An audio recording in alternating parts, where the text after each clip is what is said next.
FTSE 100 index called to open flat at 74.35, continuing to test yesterday's highs after an extension of Friday's 74.30 breakout. Bulls need a break above 74.60 and August highs to open the door to 75.40. Bears require a breach of rising lows support at 74.20. Watch levels bullish 74.60, bearish 74.20.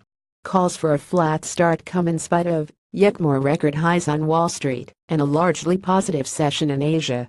However, a down day for Australia's ASX risks hindering the UK's FTSE after energy names down under were knocked by lower oil prices following reports of higher OPEC output. UK FTSE 14% oil majors, although its miners fared well in the face of fresh United States dollar strength.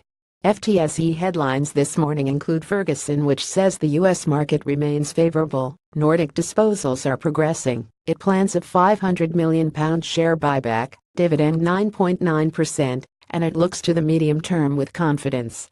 Wizz Air September passengers 26.4% and load factor 92.9%, 1.3 PTS.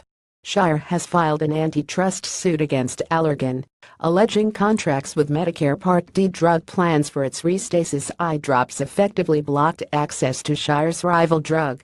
Greggs reports 13-week sales 8.6%, 3 PTS, Liquor-like sales 5.0%, 2.2 PTS, with 66 net new opens and 120 store refits. Year-to-date sales 7.8% with Liquor-like 3.9%.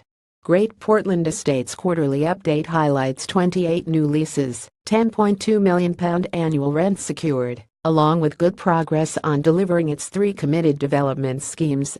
Coca-Cola HBC announces the death of its CEO, Dimitris Lois, who had only recently taken a 4-month leave of absence. U.S. equity markets started the fourth quarter positively, with all 3 major indices closing at all-time record highs.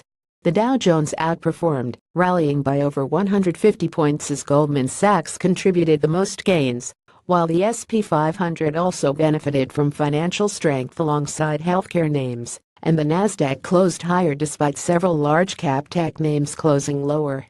Crude oil prices remain sharply lower, although off overnight lows, having fallen yesterday on concerns of rising OPEC production, which has offset last week's Kurdish referendum-inspired gains.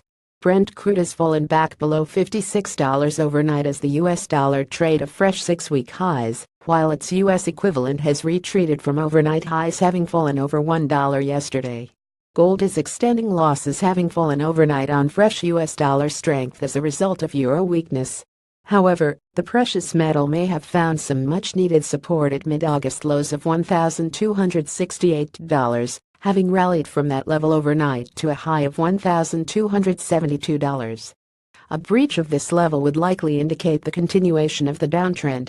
In focus today will be Eurozone producer price inflation 10 a.m., expected higher in August 2.3%, and thus to have bottomed out in July at the ECB's 2% target, to Mario Draghi's relief no doubt.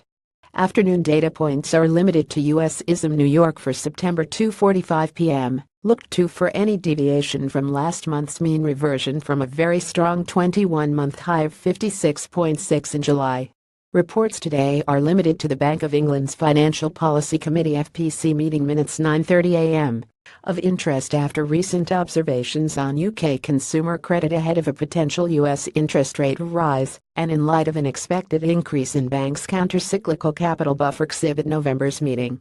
Speakers of note include UK Brexit Minister David Davis 2:30 p.m. who talks about securing the best Brexit deal for Britain at the Conservative Party conference. He will be followed by UK Foreign Minister Boris Johnson, whose topic will be promoting global Britain.